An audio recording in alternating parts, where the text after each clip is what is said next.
Cocoon doesn't just work, it unfolds. It's a living, breathing puzzle box designed with such precision that it can teach you an entire language of mechanics without a single word of text.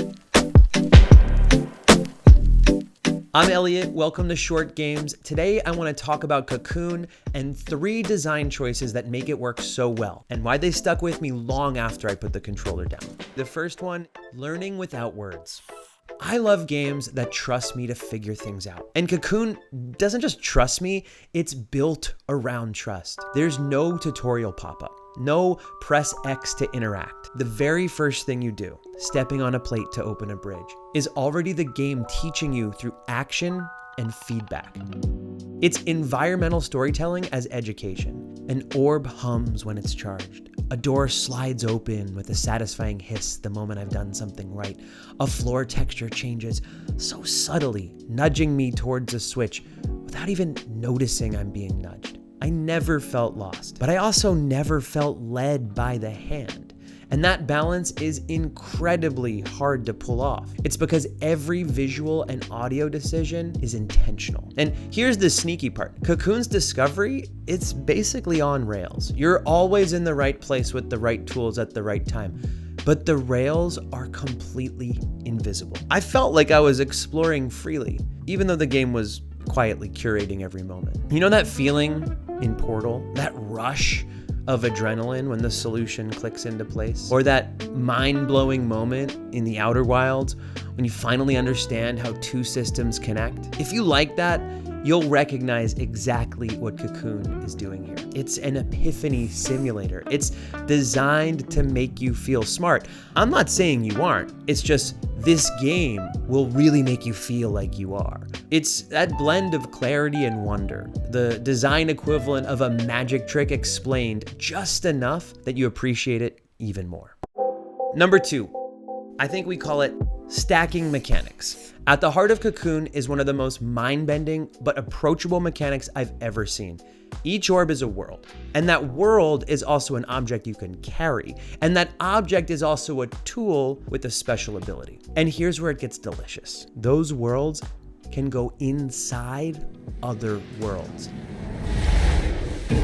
And you can do something inside them that changes the outer world that you came from. It's like Russian nesting dolls designed by an alien architect. Early on, it's simple. You carry an orb to open a door. But hours later, I'm solving puzzles where you have to leave the green orb inside the orange orb, use the orange orb's bridge to cross a gap, then dive into the green orb to move an object that affects the layout outside. This could have been overwhelming, but it isn't, because Cocoon layers complexity so gradually that you barely notice it happening. You meet a new orb, you learn its ability in a safe space, you master it. And then the game starts mixing it with previous abilities, and by the finale, you're combining everything you learned, and it feels like choreography. I'm not thinking, how do I do this? I'm thinking, watch me pull this off. And here's something worth knowing. This isn't the first time that the people behind Cocoon have done this kind of masterclass in invisible teaching. Cocoon was directed by Jeppe Carlsen, who once led gameplay design behind Limbo and Inside at PlayDead. Those are pretty much 2 of my favorite indie games ever. And those games share the same DNA. There's no dialogue, there's no tutorial, just pure environmental design doing the teaching. And you can feel it here. Like Inside, every frame of Cocoon feels authored. And like Limbo, it knows how to make a single mechanic sing for hours. One of the hardest things in game design is knowing when to push and when to breathe. And Cocoon's pacing is dialed in like a perfect record. You've got your slow builds, your big drops, your quiet interludes. Every time I got comfortable, something shifted. A new orb, a biome with a different mood, like a bone-white desert that feels ancient, or a lush green biome crawling with strange biomechanical growths. The lighting changes, the music changes, the tone changes. Quick aside, the music deserves its own shout out. It's subtle but alive.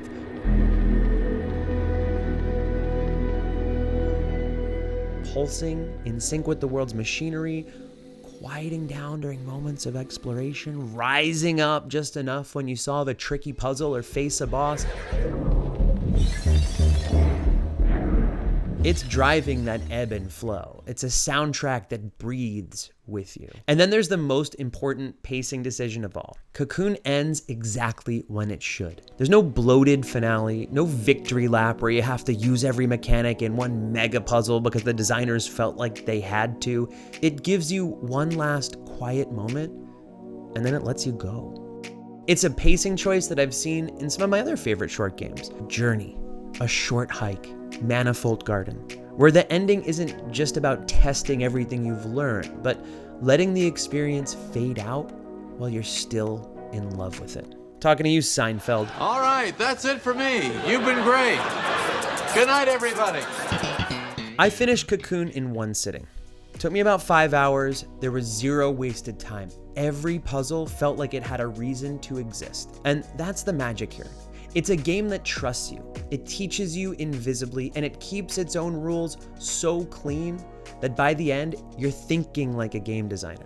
You start the game as someone who's just curious about what's inside an orb, and you end it as someone who understands exactly how to carry a world inside another world while rearranging its insides and using that to open a door 2 layers above you. And that's good game design, and it's rare, and I think you should play it.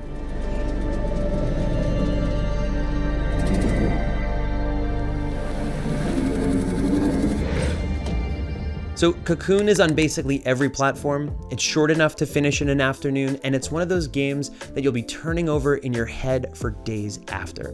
Because it's not just beautiful to look at, and it is, it's beautiful to think about. If you like the mind-bending spaces of Manifold Garden, the layered cause and effect of The Outer Wilds or The Witness, or the precise elegance of Portal, you'll feel right at home here. And probably a little bit smarter when you're done. I'll include links to Cocoon in the description below, as well as a link to our Substack where you can follow our studio and be one of the first people to playtest our debut game.